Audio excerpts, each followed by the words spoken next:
comfortable doing that. There we go. All right, great. So let's get started. I'd like to introduce Pia Morrison, president of Local 500 in Maryland, to introduce our next guest.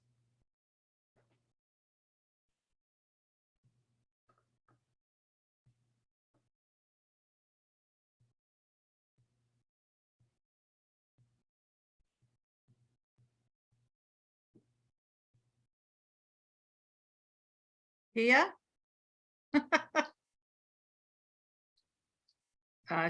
She's here. Are you there with us, Pia? Oh, I see you nodding your head.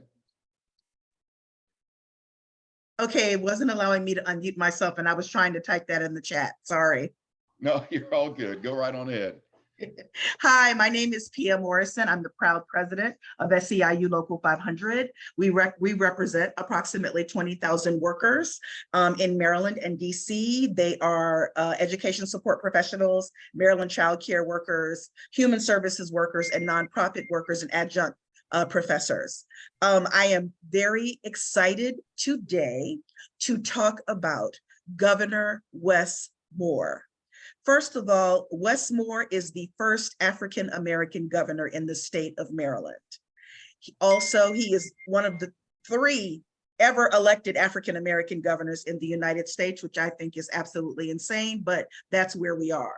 Governor Moore is someone who is passionate about creating a better life for working people. He's passionate about climate change, and he's passionate about the work that it takes to do what's necessary to make sure that all Marylanders have an opportunity to advance.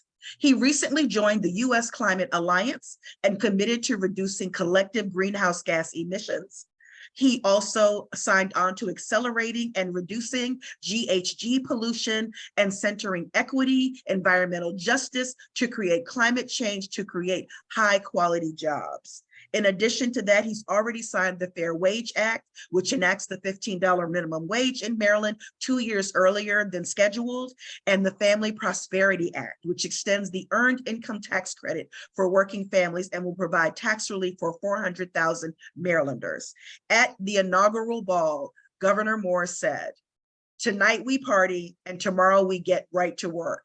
And my governor does not play around, because that is exactly what he has done, in addition to rebuilding a strong labor coalition in the state of Maryland. So without further ado, I'm not sure who's going to take this part over, but I would like to pass it over to our Wes Moore presentation. Hey.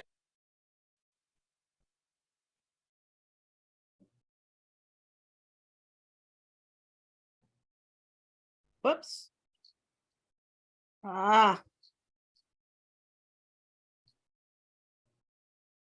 Sorry, we have some kind of thing going on.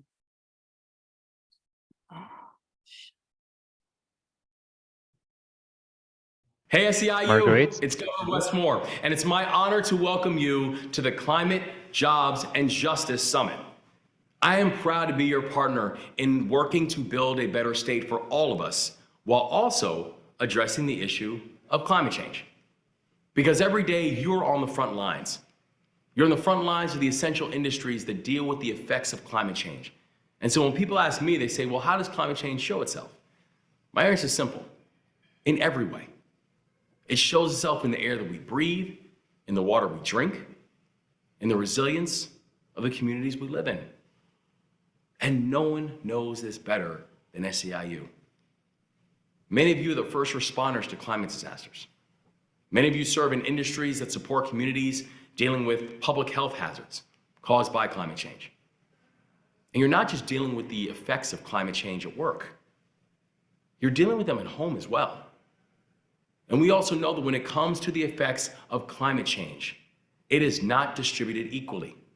Communities of color and low-income communities are always the most vulnerable. So as governor, it is my mission to build a state where we leave no one behind. And how we address climate change is at the forefront of that mission. It's why our administration is working to address climate change in a way that prioritizes environmental justice and ensures that our workers are protected, respected, and paid. Because climate change is not just a challenge, it's an opportunity to build a green economy that provides our workers with pathways to work, wages, and wealth.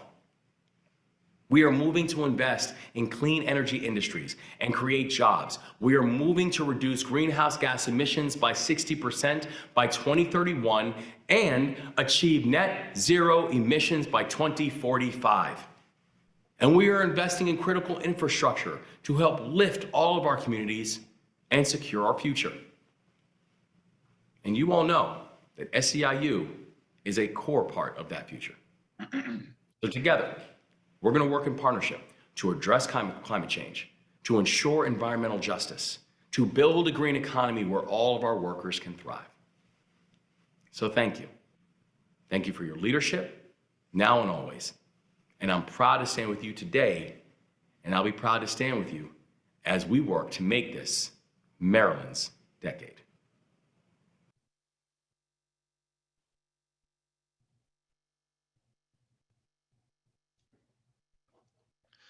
Thank you, Pia. What a great way to get our public session rolling. And I am fired up. I don't know about you, but I am fired up. And I want to take a moment here and recognize the fact that we have nearly 90 sisters and brothers in this Zoom right now from all over. And we've had nearly 300 people from this division register for the summit. And so I'd like to take a moment to see who's in the house. So if you feel comfortable and you are able to come off mute, I just want to hear you say, "We are here," when I call out for you. Or if you'd rather, feel free to put it in the chat. So let me hear from my local government workers. Local 721, we are here in That's the house. right. 10-1, we're here. Great. Okay, how about K-12 and higher ed workers?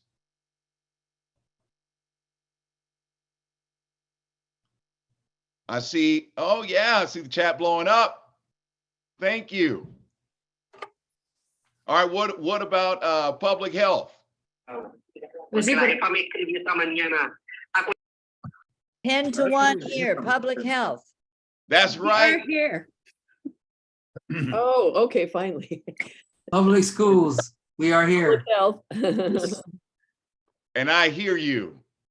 Detroit. How about nonprofit agencies, community-based organizations? Art, we are here.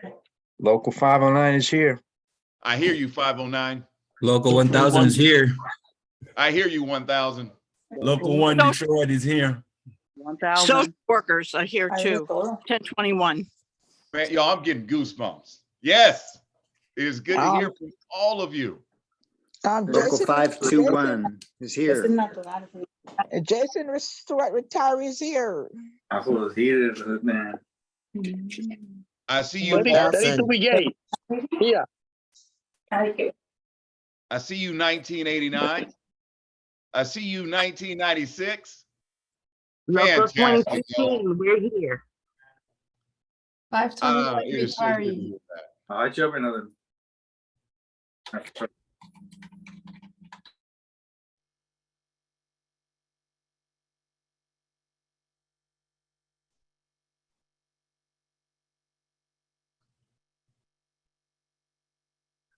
Okay, sorry about that, folks. A couple more technical difficulties. You know, as we heard in our plenary session, climate change, it affects all of us. And, you know, unfortunately, some of us more deeply than others.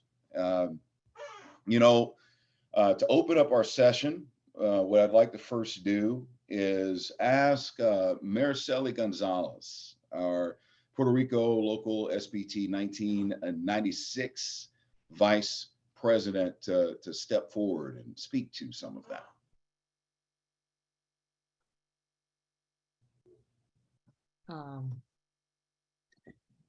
Thanks, Michael. Hi, everyone. And I can say that Puerto Rico está en la casa. Puerto Rico is in the house. very, very honored. So welcome, SEIU brothers and sisters. Welcome everyone to the Public Service Division breakout. Very honored to be chosen to be open. It's this. I was thinking about why Puerto Rico, why me? And I say, well, you know, we have hurricanes, we've been having flooding, we've been having fires, we've been having all the climate issues in our island that is 100 by 35. So I think that is very important that, as we were talking before, that we take action, that we united power, and that we do what we have to do as the public sector for engaging the climate change in our hands. So definitely we have the power, and thanks. And especially I would like to say gracias. Thanks to all the members that had helped us in our difficult times when we had last year, Fiona. Thank you, brothers and sisters. Really, thank you from my name and the name of all our members, brothers and sisters in Puerto Rico. So back to you, Michael. Thank you so much, Mariceli. And quite honestly, I cannot wait to hear more in the panel on some of that stuff there. So let's talk about what else we have in store for our time together. We're gonna do a quick little preview from our agenda. So first of all, we're gonna have why should climate matter to the public sector? And that's going to be put on by Alex Morrison. Then we're going to have a explanation on the opportunities under the Inflation Reduction Act presented by Ron Ruggiero.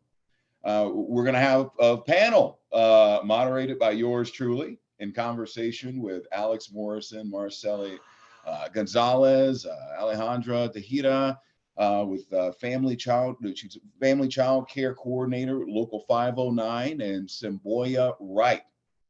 Then we're going to have a call to action and closing with Executive Vice President Joseph Bryant. We'll have a short break, and then we're going to transition over into our networking session hosted by Maribel Castellon.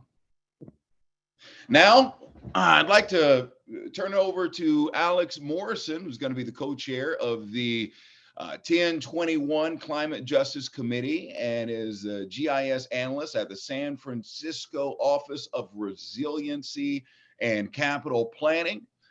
Alex is going to get us all on the same page about connections between the climate and the public services we provide. Alex, take it away.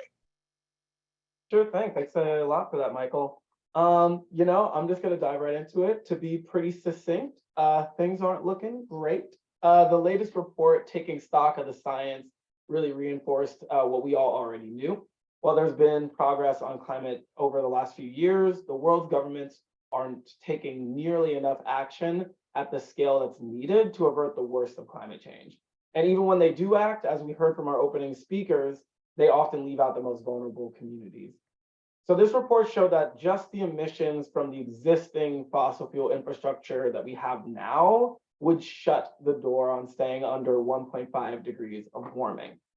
Now we're only like 4 months into the year, and like so many in recent memory and most in my lifetime, we've seen economic precarity on the rise, extreme weather records being broken again and again, and it's all been because of climate change. So everything we're seeing now is just 1.1 degrees of warming. An unfortunate truth is that many of us in this room can expect to experience a world of 2 degrees of warming or more unless the labor movement steps up and creates a mass movement for a just and sustainable future. Now, why does this matter for us as public sector workers? So this matters so much because the fact is that our industry is not just seeing the impacts in our communities. As public workers, we're often the ones that are responsible for directly dealing with these impacts. We see this over and over, whether you're a transit worker in the Northeast, dealing with dangerous conditions on your route or disruptions to service, whether you're a facility manager in the Midwest, dealing with a flood event, trying to keep the water out without any resources to flood-proof your building, whether you're a health coordinator out west providing social services to reduce domestic and partner violence that's spiking after a series of wildfires, or whether you're a worker at a healthcare facility in the south supporting seniors and those that are vulnerable during a multi-day heat wave.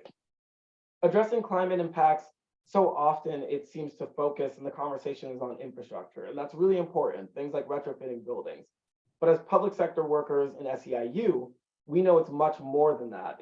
It's also so much about the care work that occurs before, during, and after the event that really embodies the different world we want to live in. So often environmental struggles like the fight for climate justice, they get painted as these like separate issues. In reality, climate justice is directly tied with every other aspect of exploitation that we see under capitalism and the rampant inequality that's at the heart of that economic system. So if we're really not questioning the values of our systems, seriously looking at these broader root causes and facing the fact that capitalism isn't capable of achieving a vision of a just and sustainable future that we need, we're never going to be pushing hard enough to win. The thing that I like to think about the most is that the same forces that are exploiting people across the country directly on the shop floor, those are the same forces that have said that some communities are disposable, that some communities should just be sacrifice zones for oil profiteering. So we know that we're decades behind on winding down and halting the extraction of fossil fuels. We've seen what happens when we leave this kind of economic planning to the free market and all of its false solutions that only benefit the rich. Nothing happened. While oil profits are at an all-time high like we see today, the only way that we can halt extraction and wind it down will be by building power and forcing it to be so.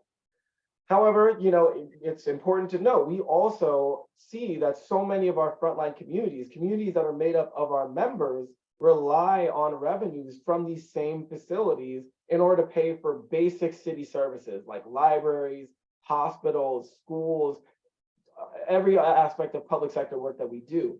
And that's why we as SEIU need to be really vocal and out front, pushing for a robust system of support for these communities that centers an equitable transition on one that has opportunities for all. We know that care needs to be the focal point of this, and we need to be working directly with these communities to build power for their vision of the future. A vision that includes affordable, safe housing for all, universal access to healthcare, an energy system that's based on renewables, a future with efficient, healthy, and safe schools, and robust, universal access to public transit no matter where you reside in the country. Winning every single aspect of this future that I just laid out relies on having strong, organized public sector unions that are willing to push on these issues, and the everyday experience of that future will rely on dedicated, well-resourced public sector workers like you all. I look forward to building that future with you. And so with those remarks and level setting, I kind of want to turn it now back to Michael. And thank you for your time. Thank you, Alex. Well done. That was excellent framing, providing context for, you know, what it is that we need to do moving forward. Also, we got to be real here. We're going to need resources to get that work done. So let's take a moment and let's talk about money for getting that work done. Next up, we've got Ron from Climate Jobs National Resource Center and a fellow Oregonian, I might add. He's going to talk a little bit about the Inflation Reduction Act and other funding for his work. Go right on ahead, Ron. All right. Thank you, Michael. And just so folks know a little bit more, I did just recently last year ended 30 years working with SEIU, most recently as president of SEIU Local 105 out in Colorado before moving back to Oregon last year. So I just want to tell y'all it's great to be back with the SEIU family. So we're going to start with, what do you need from the federal government to build clean energy and union jobs where you live and work? And just think of that for 1 second, and then we'll go to the next slide. And there's the answer. Move the slide there if you could. Yeah, lots of money. Michael kind of got ahead of that. Got you going on this topic. We need lots of money. And the good news is there actually are a good amount of resources. in the Inflation Reduction Act to power this clean energy future and union job future moving forward. So next slide, please. Now, particularly for the public sector, this act, the Inflation Reduction Act, actually was, sorry, one reverse. Yep, there you go. Thank you. This legislation really was landmark legislation, particularly for public and tax exempt organizations. So again, it was legislation to directly address the climate crisis. And what's unique about this, for the first time ever, there is actually direct support for any tax exempt organization to do renewable energy. So again, everybody on here works for an organization that I believe would qualify. Schools, local government, state government, union halls, right? Other nonprofits, and again, any other tax exempt entities for the first time ever have this direct payment as a subsidy for these projects. Again, the private sector will get them as tax credits, but again, tax exempt organizations will receive this money as direct payment.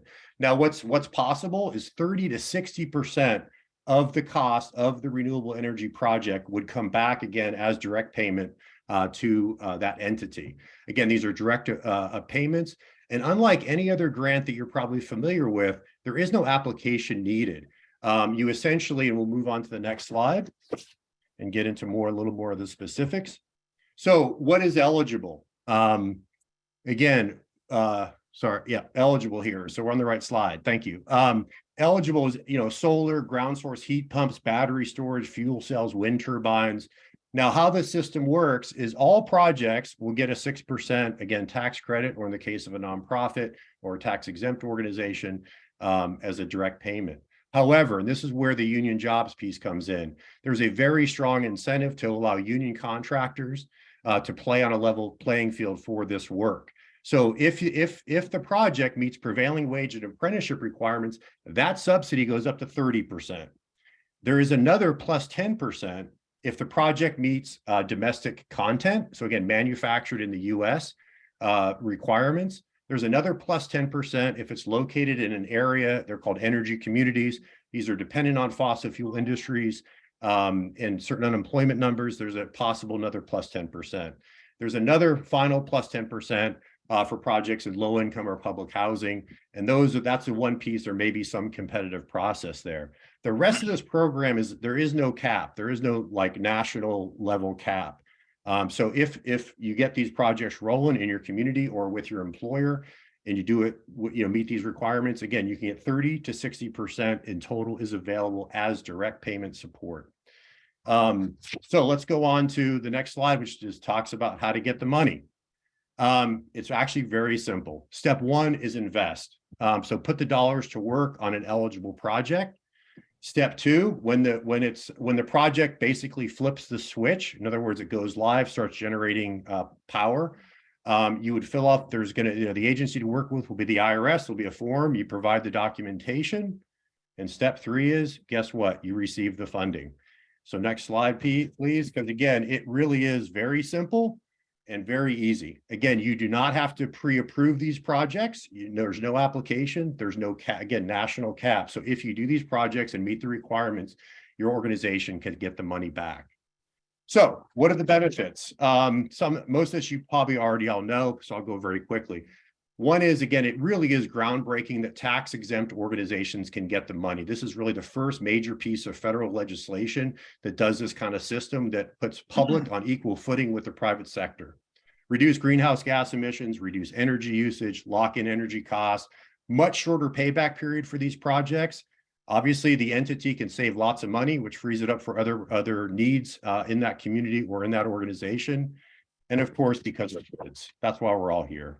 So finally, next slide, what can you do? Lots of stuff. One is talk to your employers. Do you have labor management committees where you could raise these issues and look at projects that you could do? Is it something you could do in the bargaining context? Is this something you could look at with your local union offices, other labor buildings and entities in your community, other, again, private and also tax exempt organizations in your communities? But fundamentally, let's just start a conversation in our local unions to take advantage of this massive and wonderful opportunity.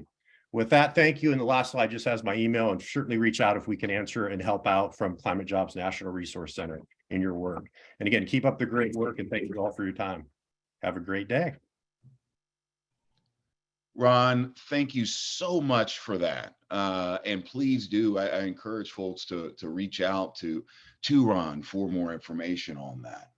Now it is time to hear from all of you. It was such a beautiful thing to hear everyone's voice during that shout out earlier, and we came up with a fun little activity to do to sort of do that yet again, but in more of a creative, interesting way. So what I'd like for you to do now is see if you can find your phone and get your phone out, and we should be having a QR. There it is. All right, so we got that QR code there on the screen. Scan that QR code. Now, if you just so happen to not have your phone, which I think that you'd definitely be in the minority of most folks, go on, open up a tab at the top of your screen there and go to slido.com and enter the number 3017382. And I'll give everybody a second to do that. If you've done it, go on and give us a thumbs up so we can make sure that, that everything's running smoothly here for us.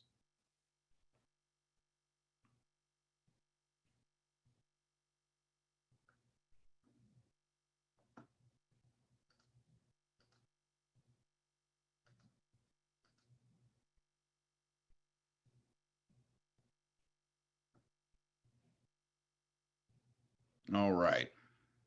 So what we're going to do here is we're going to create a word cloud, and we're going to answer this question just a couple words here. Oh yeah, I see it happening there. You know, what words best describe how you think about the nexus of your work, your community, climate, and environmental justice?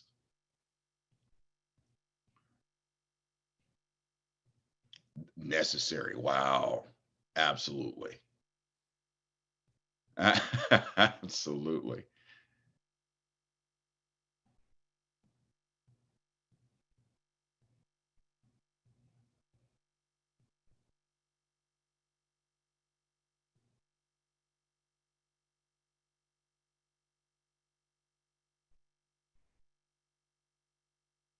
Hopeful. I love that.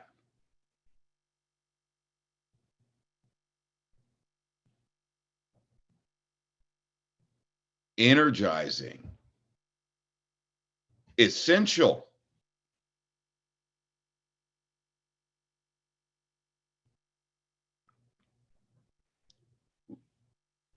All right. Thank you. Thank you, everybody, for participating in this activity. Now we kind of want to get to the brass tacks, the meat of our session. And I'd like to bring up the panel. You guys feel free to continue to add to that if you so choose. That's totally fine. Now we're going to introduce a couple familiar faces that you all have heard from previously: Alex Morrison, Mariceli Gonzalez, and a couple new faces. Alejandra of the she's the family child care coordinator we mentioned earlier in our agenda with Local 509 in Massachusetts, as well as Semboya Wright, Vice President of Local 721. So we're going to get some perspectives from these folks, and you know we'd love to see you share your comments in the chat and your questions in the Q&A box as we move along. Now, we will get to these, but majority of them we'll get to in our networking session following the breakout, and then we'll share the answers with everyone after the summit. But first, I think it's important that we create some space for Alejandra and Semboya and allow them to have maybe 30 seconds or so to introduce themselves. So Alejandra, if you don't mind, please go right on ahead. Absolutely. Thank you, Michael. My name is Alejandra Tejeda. I'm the Family Child Care Coordinator at SEIU Local 509 here in Massachusetts. In our chapter, we represent family child care educators. So those are those that take care of children within their homes. And we represent about 3,000 of them across the state. And I'm excited to be here today. Thank you. Semboya, you go right on ahead. Yes. Welcome, everyone. My name is Semboya Wright. I'm Vice President of SEIU Local 721. We represent 98,000 public workers, county and city workers throughout Southern California. I'm also a executive officer for the LA Conservation Corps, and we'll get into more. Welcome. Thank you so much. Now we've got limited time, unfortunately. So what we're going to ask is that each of the panelists keep their answers just as brief as you can, with the goal of creating interest for more discussion in our networking session, where we're going to have a little bit more time. So we're talking maybe 1 to 2 minutes. Now, as you guys know, I'm the chair of the Climate Justice Committee and Local 503, and I'm employed by the Oregon Department of Ag, working on the ground in agriculture. And I work closely with communities who are regularly observed to provide metrics for the impact of climate change. And my agency collaborates with other state agencies who are responsible for coordinating mitigation and relief to those who are most deeply impacted by climate change.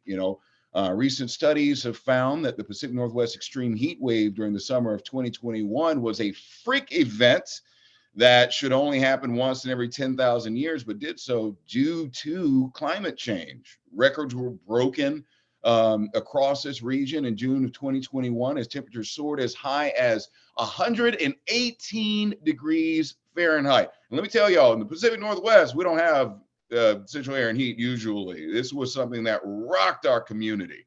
And then you also had, throughout the summer of 2020, multiple fires that ignited in Oregon. And the result was multiple large fires burning across the state, and over 1 million acres burned, which in this case is twice the 10-year average, resulting in the evacuation of 500,000, I'm going to say it again, 500,000 Oregonians. So for the first time in June of 2022, Oregon's Workplace Safety Agency, or OSHA, adopted new rules to protect agriculture and other agricultural and other outdoor workers from excessive heat and wildfire smoke. And both of these rules are the most protective of their kind in the country. And they honestly reflect the need to strengthen protections in the workplace while focusing on the needs of Oregon's most valuable, most vulnerable, most marginal communities. So I'd like to point this question in your direction, Marceli. You and others living in Puerto Rico experienced the devastating impacts of Hurricane Maria and several subsequent hurricanes.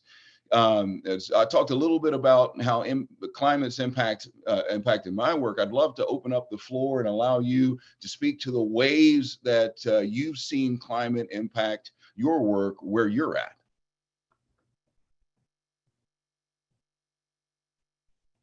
Thank you, Michael. As you say, we have definitely see how after Maria, we've been having, last year we had Fiona, and after that we'll be having before Fiona, and we had the earthquakes, and we having a lot of this atmosphere things that have been having that definitely has been struggle in the island, and have been struggle for the workers. How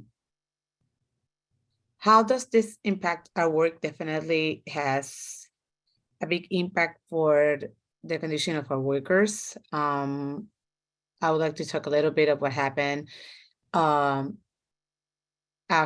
the earthquakes. We represent most of the workers that we represent are in the Department of Education. So our special education assistants, as myself, are also janitors, secretariat, nurses, psychologists, and they work in schools. So after the earthquake, they found out that there were no schools left. So and then Hurricane Fiona passed, just especially in this west area of the island that was specifically the epicenter of the earthquake. So it's been really a big struggle for the workers. And the work that we're doing is try to see that the government really use the FEMA funds correctly and use them wisely for the workers and the rebuilding of Puerto Rico, because that's what we really need. And I can keep going on. I'm sorry. No, you're fine. We're starting time. You're great. You're great. You're great. So I want to talk a little bit about vision. Our Climate Justice Committee is relatively young. We were formed in the late or the tail end of 2019, and we all know what happened in 2020. So we are gelling as a group. And a lot of us are new to this work. And, you know, Semboya, I know that you have been a wastewater collection worker with the city of Los Angeles Sanitation and Environment for about 19 years. And you work in a local that has a history of doing a lot of this work. So I wondered if you could speak a little bit to the vision of how we can take action on climate change in our jobs and public service and within our union, and speak to those who might be a little early in this movement moving forward. Definitely. We are committed at Local 721 when it comes to climate, jobs, and justice. We've created several programs. The Target Local Hire program within the city of Los Angeles, where we hire residents in the city of Los Angeles that live in the city of Los Angeles to become a civil service union employee. And they don't have to take the exam. 6 months of vocational training and 6 months of civil service probation. We, the shop stewards, train them, and then they have opportunity to promote if they'd like to these civil service, these advanced classifications. We've also worked alongside with other government agencies to create funds to have jobs like Measure W within Los Angeles County. Our Environmental Justice Caucus has definitely stepped up to the plate. We've also fostered different conservation corps, such as the LA Conservation Corps, to partner with them to do training so these youth, these young people can get jobs within public sector, good union jobs, and these are environmental jobs. So, yes. Thank you. Thank you very much, Semboya. And in the interest of time, I just have one more question that I want to allow two of our other panelists to provide some perspective on. And it really kind of comes down to, you know, what are we doing? Where are we moving? Where is this going? You know, in my Climate Justice Committee, we've supported a couple bills in legislation that is leading the way. 3 priorities. The first we've got, this is in the 2023 Oregon legislative session. First, we've got Senate Bill 530, which establishes state policy regarding natural climate solutions. Then we've got Senate Bill 426, that's toxic-free schools, which requires the Department of Education to provide technical assistance to districts and schools regarding integrated pest management plans, and it requires the department to establish recommendations for limiting or reducing the exposure to pesticides. And lastly, we've got Senate Bill 488, which will help reduce waste incineration emissions by establishing lower limits for a large amount of medical waste incineration. So the issues addressed reflect areas of concern for frontline communities bearing the brunt of climate change and environmental degradation. And our Climate Justice Committee remains a steadfast advocate for all Oregonians, especially those living in undeserved communities across the state. Now, that's one thing that we're doing in supporting legislation, but we also know as these big groups, we need to work together. We need to collaborate with other groups. And I thought that Alejandra and Alex, you guys would be really great folks to speak to that. So my question is, in the spirit of collaboration and working with other groups, what are some things that your local has done to take on this issue? What do you guys have in the works? Alejandra, I'd love to start with you. Absolutely. So at 509, we actually just recently completed a project with Yale School of Public Health on weatherization and electrification when it comes to our family childcare providers. And we'll be heading to the bargaining table very soon with recommendations from that project on an environmental clause for our educators, which will be a big victory. In our state sector, we've negotiated a climate justice labor management committee, and we've also joined the newly formed Massachusetts Climate Jobs Coalition. So we've done a bunch of different things, and we're continuing to do a lot of work. Thank you, Alejandra. Alex, what's going on in the Bay Area? What are you guys working on? Yeah, and I just want to highlight that's some great work. Yeah, so recently our local has really been really good at like working in coalition with a lot of other folks. So we've joined a lot of local coalitions that are specific to trying to win provisions that are like closer to the Green New Deal, and we're also working on some state coalitions around just transition and trying to see what is the role of a large public sector union in that conversation. I think one thing that we're really super excited to look forward to right now, we're in the middle of like a member outreach drive to try and get as many folks in like into the committee as possible that are interested in pushing on climate as an issue. Right now, there's been a referendum, two referendums that have been pushed statewide. The Fast Food Act referendum to repeal the sectoral bargaining won by fast food workers, but also there's a referendum that is to repeal the 3,200 foot setbacks that were won in the state too.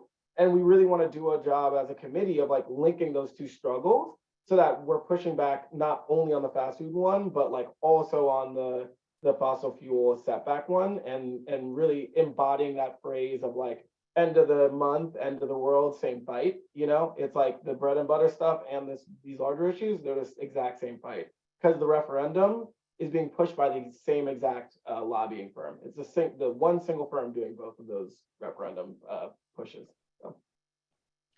Wow, I don't know about you all, but I am very full. There is a lot of good work that our people are doing, and I feel encouraged, and I feel I'm so grateful that we are doing this together, and that those of you, if you have ever felt that you are alone, be reminded that you are not.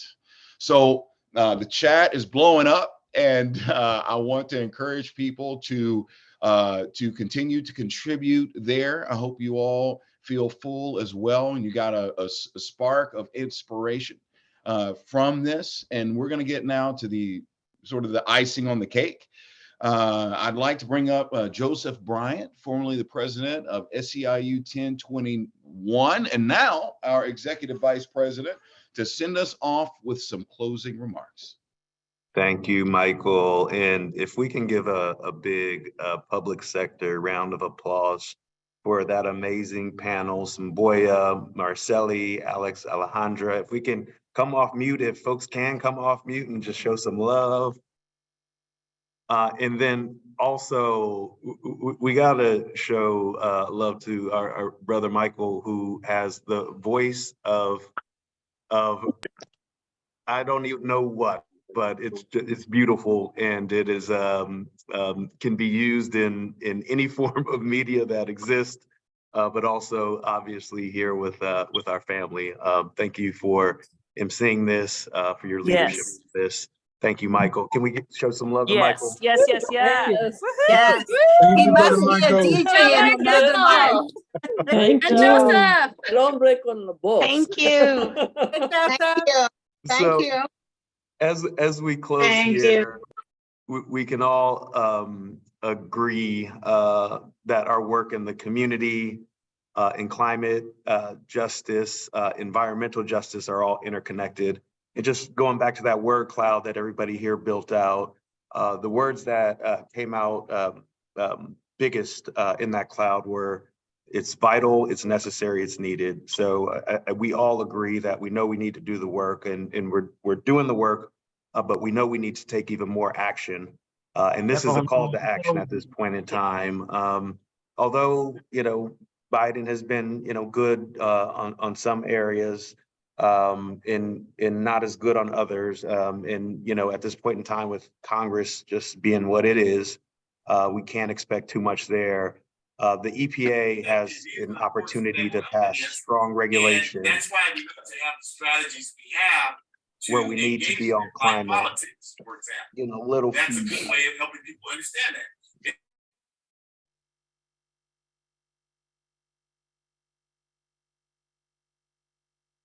You're on mute, EVP. Got it.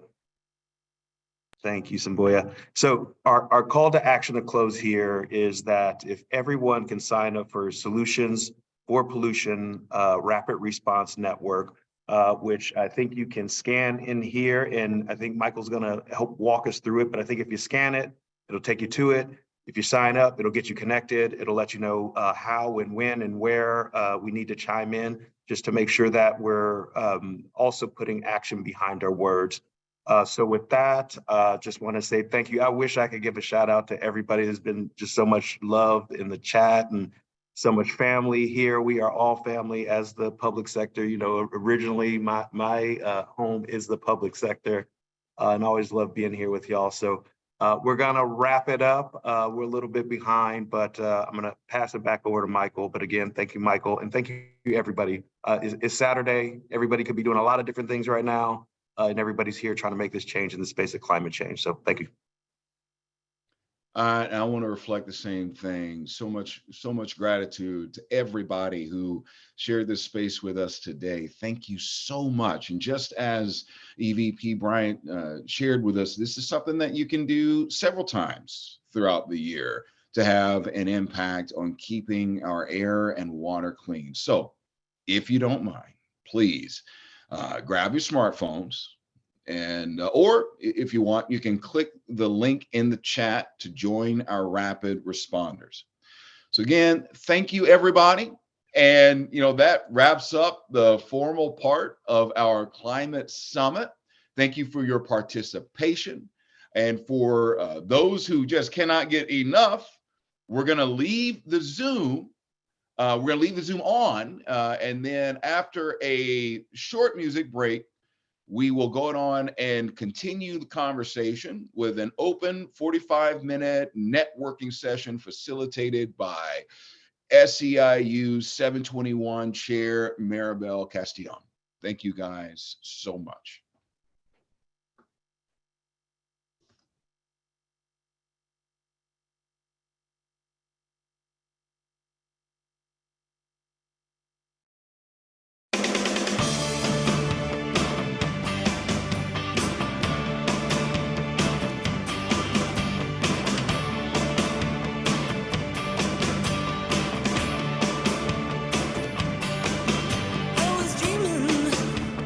Dreaming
Okay, we are gonna get started. So we have a little bit of a hiccup here, surprise, surprise. My name is Marguerite Young. I'm one of the people that's been helping put this thing on.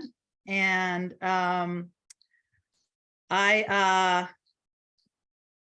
we lost our facilitator for this session, unfortunately. And actually, Alexandra, I don't have you spotlighted. Let's see. I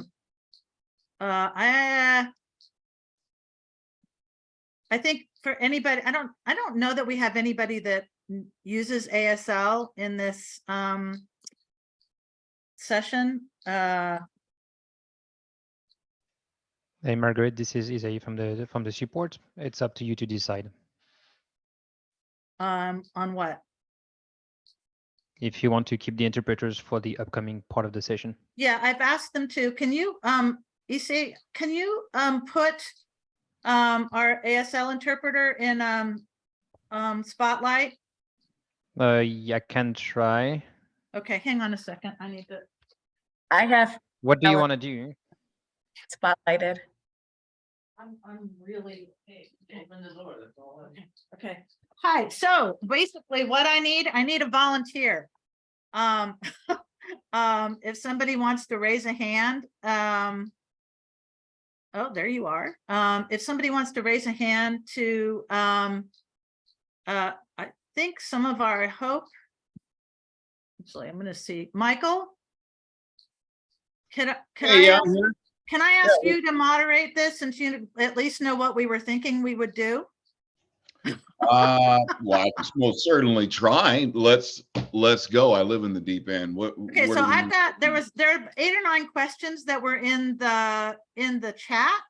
But I thought what we could do is start actually with some of the questions that we were asking in the panel and get other people to share their thoughts. We'll sort of get people raising some hands.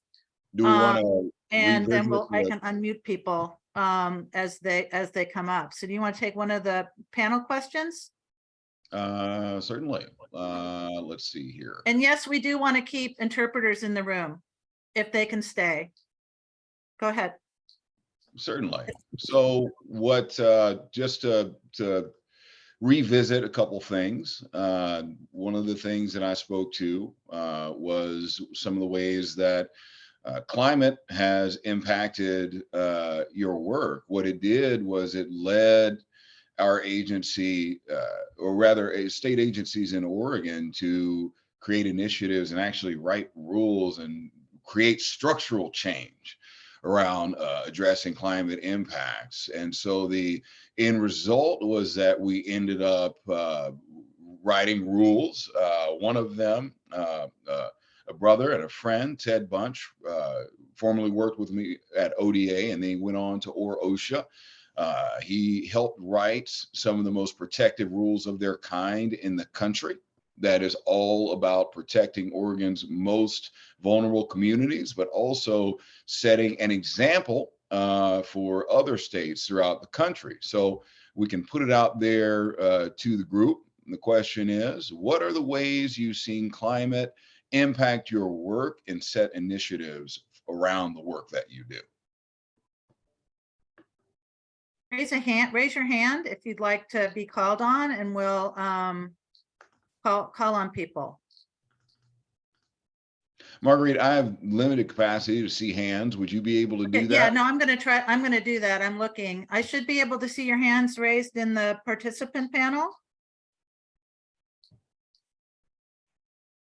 I don't see anybody raising their hand. Everybody's feeling shy, or they have summit coma or something. Okay, well, Yeah, it's a pretty simple question. You know, what are the ways that you have seen climate impact your work?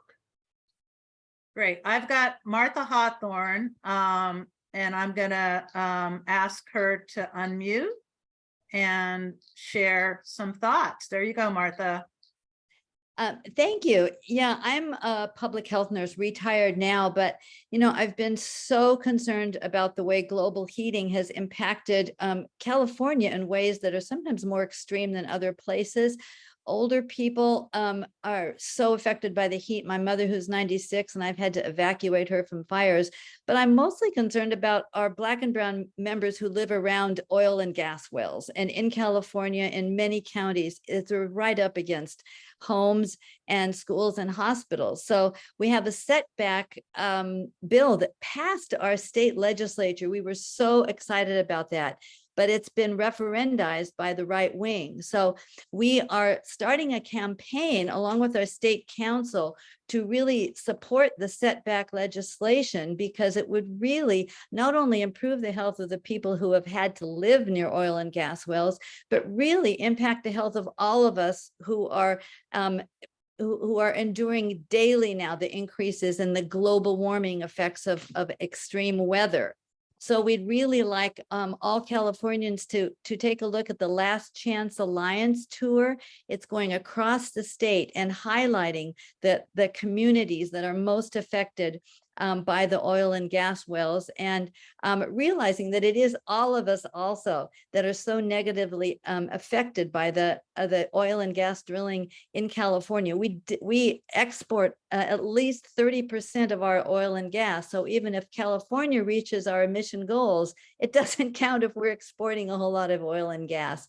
So I put a link in the Q&A to the Last Chance Alliance tour, which 10-1 is endorsed, and we will have a speaker in Oakland. But the tour is going throughout the state, and if you click on the link, you can see where it's coming near you in California. But we would like to meet with all our California locals at a date really soon, so we can together plan how to support our state council on this, and how to push the governor to really put his mouth where his hands where his mouth are, which is help us manage a decline from fossil fuels. Thank you. Thank you so much, Martha. You sound like a natural organizer. Well, I'm the co-chair with Alex Morrison of our climate committee. Yeah, I founded the committee almost 7 years ago, and Alex and I are working really well together. He had to leave right now, but he asked me to stay on and with this message. So thank you. Okay, we have a question from, I saw one hand that went down, but is there somebody from one of our other, I think somebody with the last name Wang, maybe? Or Wong? Emily? Wong from 503, did you have a question? I'm gonna put you on unmute. Okay. Did you have a question or a comment to make? Oh yeah, I was just gonna make a comment about like when the wildfires hit Oregon and the county where I live in Clackamas, which is right outside of Portland. It's like I live right on the border of Portland and Milwaukee. And I was working, you know, at the Oregon Health Authority. I'm a health equity policy analyst. And all of a sudden, my phone, my family's phones are ringing off the hook, the alarms, you know, that you got to evacuate, you got to pack up and evacuate now. And I was just surprised that out of my whole entire equity and inclusion division, like nobody else was having to evacuate for fire. And then I realized that some of the people that work in our office actually don't even live in Oregon. They live in neighboring Vancouver, Washington. And so I was like, oh my gosh, I guess I'm going to have to stop working right now, get off of these Zoom meetings, you know, pack and evacuate my 3-generation family and our 2 dogs, you know. And it was just, it was the first time for me having to do something like that. And I sent like this mass email out, you know, to the whole division. I also coordinate our legislative team. I sent it out to all of government relations and, hey, there's a fire and I'm gonna leave now. And, you know, so it was just such a spontaneous, shocking experience. And it just reminded me too that I had heard a recent statistic of the city of Portland and the fire department and how maybe 40%, let's say, of that workforce doesn't live in Portland. And so it just reminded me of like, oh, you know, we may get, like in Oregon, we have this big earthquake that is prophesied to happen at any moment. And just how is that going to work if the earthquake hits and then the folks actually don't live in Oregon that are supposed to be helping Oregonians? And so I just wondered if other states, you know, had experienced that, especially with more remote work, right? Nowadays, like after COVID, and just there's a lot of people that are working in our states now that actually don't live in our states. So just wanted to raise that issue. Curious. Thank you so much, Emily. And big shout out to Selwood and East Westmoreland. Yeah, I used to. Yeah, that's my neighbor. Yeah, that's right. I was there during that time, and that was a scary time, wasn't it? And the air quality there and all the smoke. Just a follow-up question quickly. You said that you had 3 generations of family. Yeah. How did the smoke impact you guys? Because it was some of the worst air quality index in the world at that time. Exactly. They said it was the worst air quality in the world at that moment. We all got in the car, 3-generation families packed in cars like sardines with pets. I mean, we all had to evacuate. We all got on the highway trying to get out of town, getting away from the air. And it was hard because we thought we found a spot, and then we came out and the hotels were booked because the Southern Oregon area had evacuated first because the wildfires hit them first. So they were all in the hotels already. And then we had to keep going, and we had to, you know, get family friendly and pet friendly hotels. And then I actually even have relatives in Boston that were trying to help us call ahead to hotels and Airbnbs. Wow. And we ended up going to the Nez Perce Indian Reservation, which is where my family is both Taiwanese and Nez Perce. And so we just ended up driving all the way to Idaho to get away from the smoke. And then we stayed with our family on the Nez Perce Indian Reservation. Well, that's quite a story. How many can folks raise hand? I know I've got Nicole Christian from 1021 next up, but could folks raise their hands if they've had to? Can we get some hand raises if you've had to evacuate or you've had a family member who did in any of these climate disasters that have happened? Seeing some hands. There'll be more of us. We're not going to avoid that. If you could lower your hands, unless you have a question, we'd like to get some more of those. Nicole, you've got a question or a comment. I'm going to have you unmute. Thank you. Sorry, I am driving, trying to still participate. So I personally work in public transit. So the climate changes that have negatively impacted us at work is that more people are starting to ride the buses again, which is great. But on the flip side of that, more people are getting sick, and the sick is incubating in the workspace. It's been so cold. And then on top of that, when you're at home, you're running the heater. And of course, that's not green energy. And that is causing our bills to go higher. It's causing the electrical company to charge higher rates, which is negatively impacting low and no income families. So the severe weather changes, losing power for 2 to 3 days, it has been horrible. this last season. And if people did not believe that our climate is in trouble before, they ought to believe it now. Thank you. Hey, I have a question for the audience. There's a number of folks that have their cameras off, and I'm not sure if that's because we were recording or not. We can stop recording so that folks feel more open to sharing. Because it's not, I mean, this isn't, we're not gonna, I don't think, we'll keep a record of the chat. But what are folks' thoughts about that?